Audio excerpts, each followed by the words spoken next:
Welcome to our virtual classroom. Join me for some fun learning. Hello, welcome to Legacy Lineage Online Learning. I am your host, Miss Nicole, and it is story time.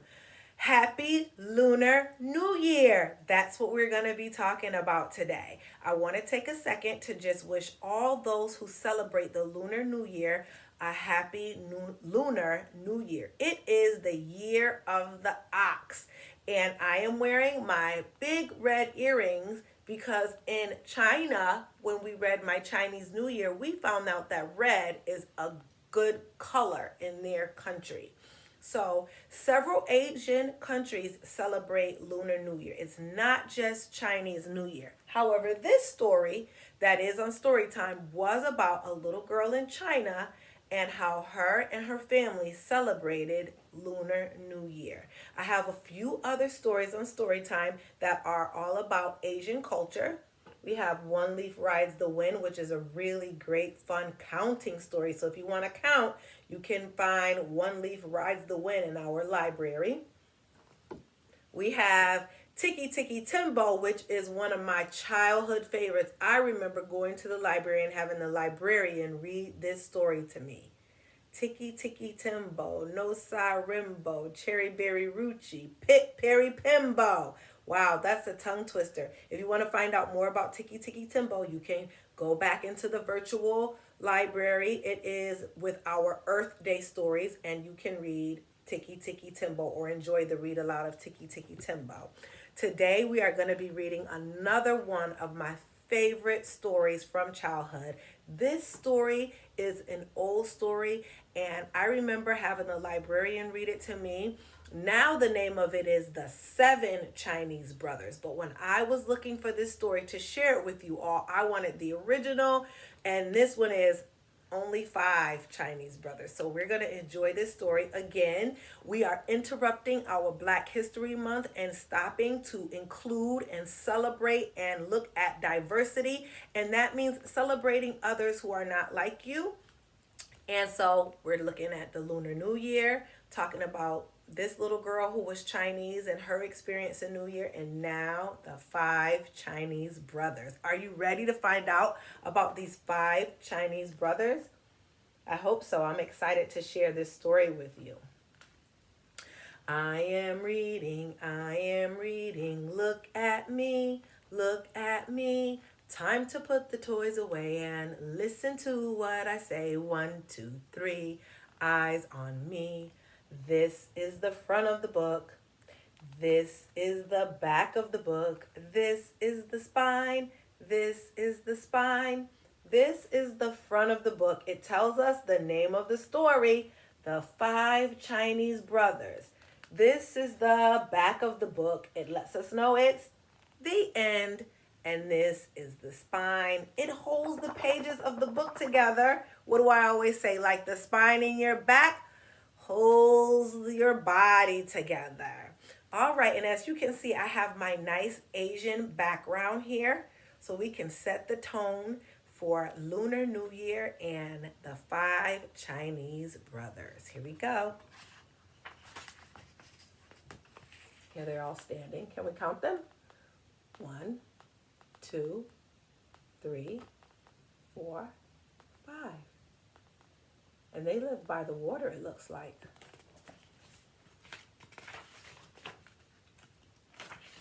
The 5 Chinese brothers. They look like they're playing together right here.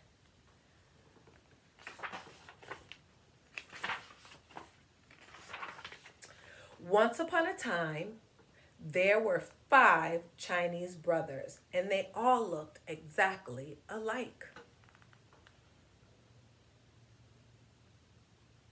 I think those are called quintuplets, when you have 5 of something that looks alike. They lived with their mother in a little house not far from the sea.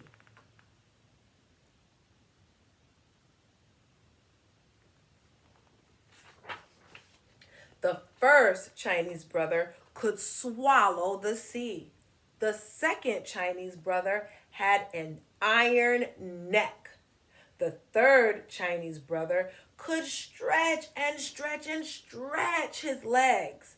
The fourth Chinese brother could not be burned. And the fifth Chinese brother could hold his breath indefinitely. Do you know what indefinitely means? That means for a long time, long as he needs to, he can hold his breath indefinitely. Doesn't matter how long, he can hold it. 2 seconds, 3 seconds, a billion seconds. It says indefinitely. Every morning, the first Chinese brother would go fishing, and whatever the weather, he would come back to the village with beautiful and rare fish which he had caught and could sell at the market for a very good price. One day, he was leaving the marketplace. A little boy stopped him and asked him if he could go fishing with him. No, it could not be done, said the first Chinese brother. But the little boy begged, and finally the first Chinese brother consented. That means he said, all right, you can come.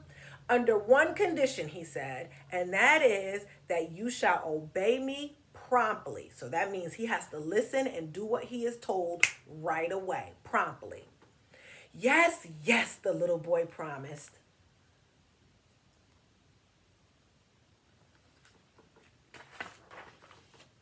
Early next morning, the first Chinese brother and the little boy went down to the beach. Remember, said the first Chinese brother, you must obey me promptly.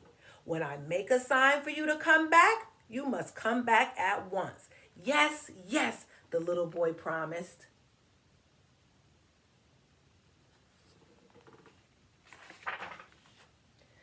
Then the first Chinese brother swallowed the sea.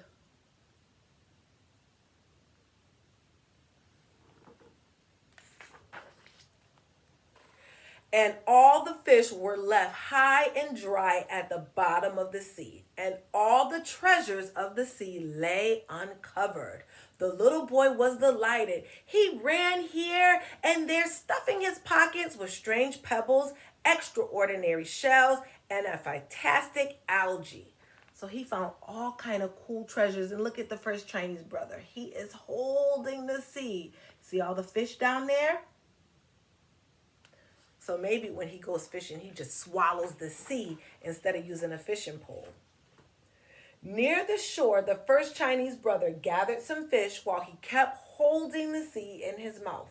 Presently, he grew tired. It was very hard to hold the sea. So he made a sign with his hands for the little boy to come back.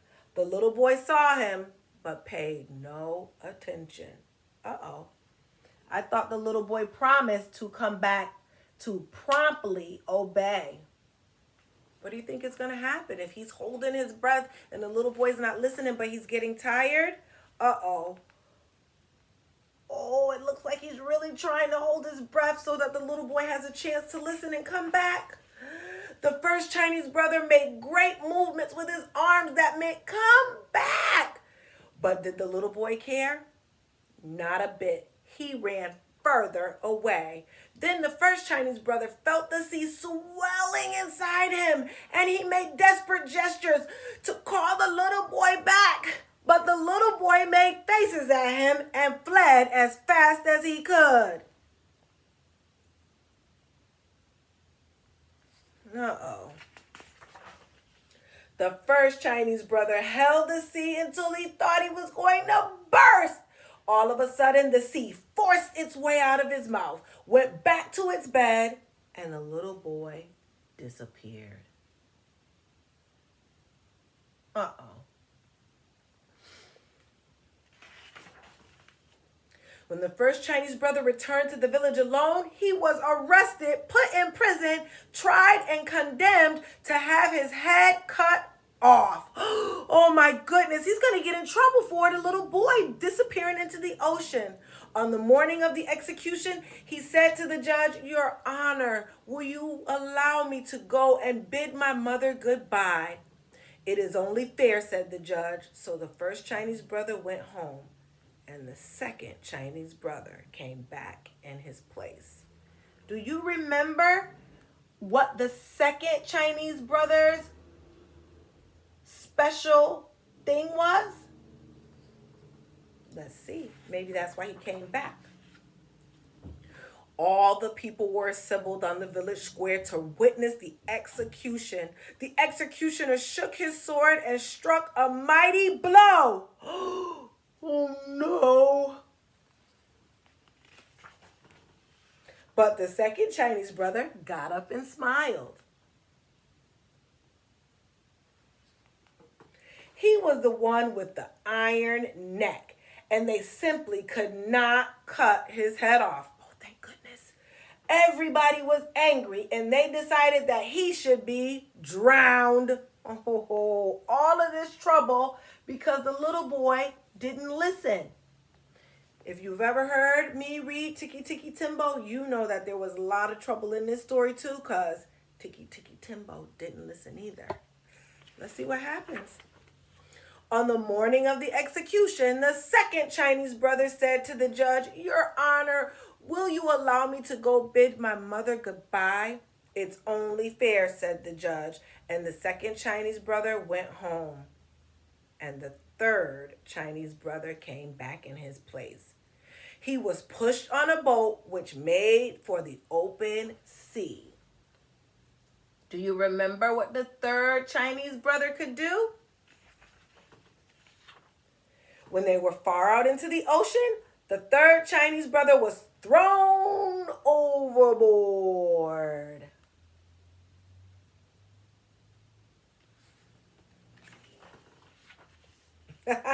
But he began to stretch and stretch and stretch his legs way down to the bottom of the sea. So when he got thrown in, it didn't matter because he could stretch his legs. Look at him. Fish are swimming all around. He's touching the bottom, but his head is above the water. So they can't drown him. Let's see.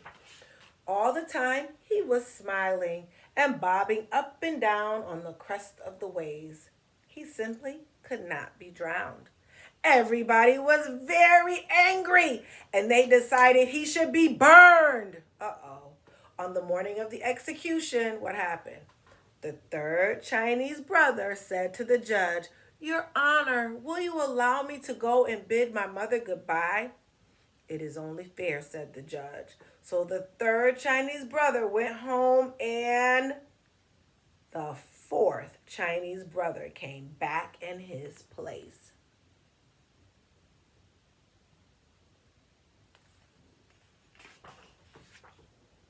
He was tied to a stake, fire was set to it, and all the people stood around watching it. In the midst of the flames, they heard him say, "This is quite pleasant. Bring some more wood." The people cried.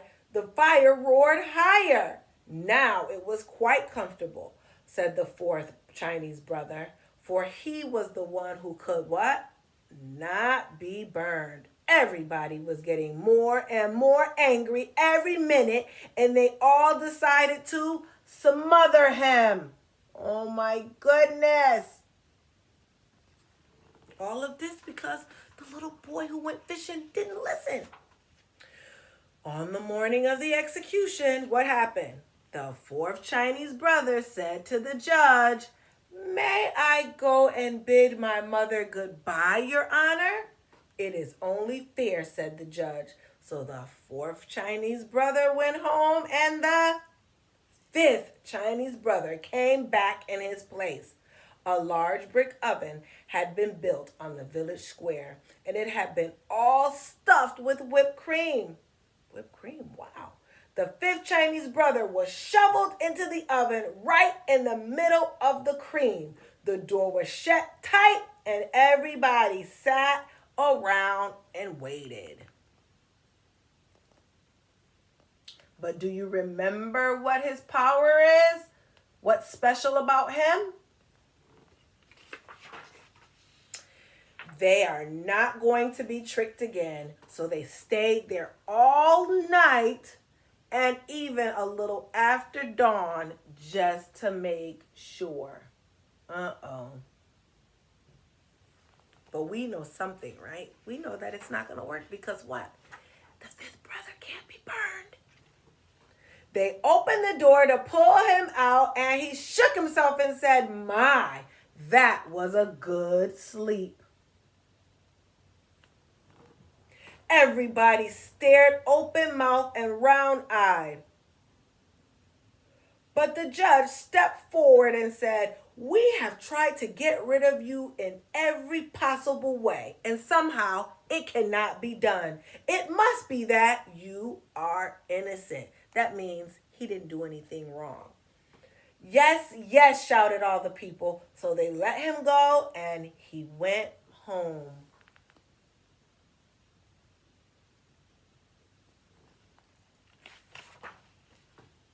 And the 5 Chinese brothers and their mother all lived together happily for many years. The end. Wow, that's exciting, huh? They all look alike, but they all have something special about them, and their special thing is all needed in different ways. Now, I will say that the Chinese people in this story, they were not very nice. They wanted to see these brothers get drowned, burned, and all that just because he made a mistake. And it wasn't really his fault because the little boy wasn't listening. So the moral of this story is, do what adults tell you to do when it is for your safety. We have trusted loved ones around us, and they don't want to see us get hurt. And guess what? He was trying to save that little boy. He wanted him to come back so badly. And the little boy already had agreed to what? Obey promptly. Well, this has been story time. I hope you enjoy this. This was our story to also enjoy Lunar New Year. And remember, there's a different version of this story that's called the 7 Chinese Brothers. Thank you for joining us. Thank you for joining me. See you next time. And remember, you are the you in unique.